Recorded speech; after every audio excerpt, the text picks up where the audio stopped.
கோவை சிறுவாணி சாலை காளம்பாளையம் பகுதியில் GS tuition centre நிறுவனத்தின் புதிய கிளை துவக்க விழா நிகழ்ச்சி நடைபெற்றது. இதனை ஸ்ரீ கிருஷ்ணா ஆதித்யா கலை அறிவியல் கல்லூரியின் தமிழ்துறை பேராசிரியர் மைதிலி ரிப்பன் வெட்டி திறந்து வைத்தார். கோவை மாவட்டம் சிறுவாணி சாலை காளம்பாளையம் பகுதியில் GS டியூஷன் சென்டரின் புதிய கிளை துவங்கப்பட்டது. இந்நிகழ்ச்சிக்கு சிறப்பு விருந்தினராக ஸ்ரீ கிருஷ்ணா ஆதித்யா கலை மற்றும் அறிவியல் கல்லூரியின் தமிழ்துறை உதவி பேராசிரியர் முனைவர் மைதிலி கலந்து கொண்டு இந்த புதிய கிளையை ரிப்பன் வெட்டி திறந்து வைத்தார்.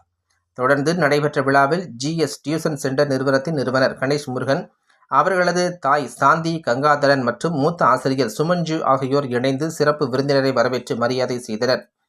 தொடர்ந்து மாணவர்கள் மத்தியில் பேசிய தமிழ்துறை பேராசிரியர் மைதிலி கூறுகையில், மாணவர்கள் உயர்ந்த இலக்குகளை நிர்ணயித்து கடினமாக உழைத்தால் வாழ்க்கையில் வெற்றி பெற முடியும் என்பதையும், கல்வியின் முக்கியத்துவம் மற்றும் ஒழுக்கத்தின் அவசியம் பற்றியும் மாணவர்களுக்கு பயனுள்ள அறிவுரைகள் மற்றும் வழிகாட்டுதல்களை வழங்கினார்.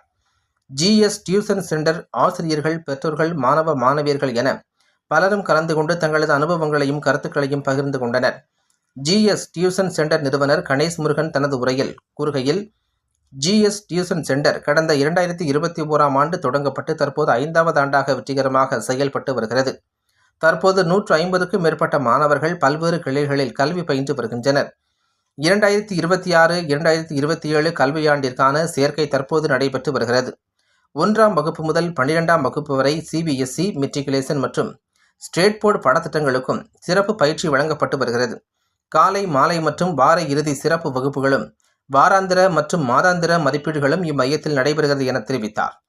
தொடர்ச்சியாக மாணவர்களின் பல்வேறு கலாச்சார நிகழ்ச்சிகள் நடைபெற்றதுடன் மாணவ மாணவிகளின் நடன நிகழ்வுகளும் நடைபெற்று விழா நிறைவு பெற்றது.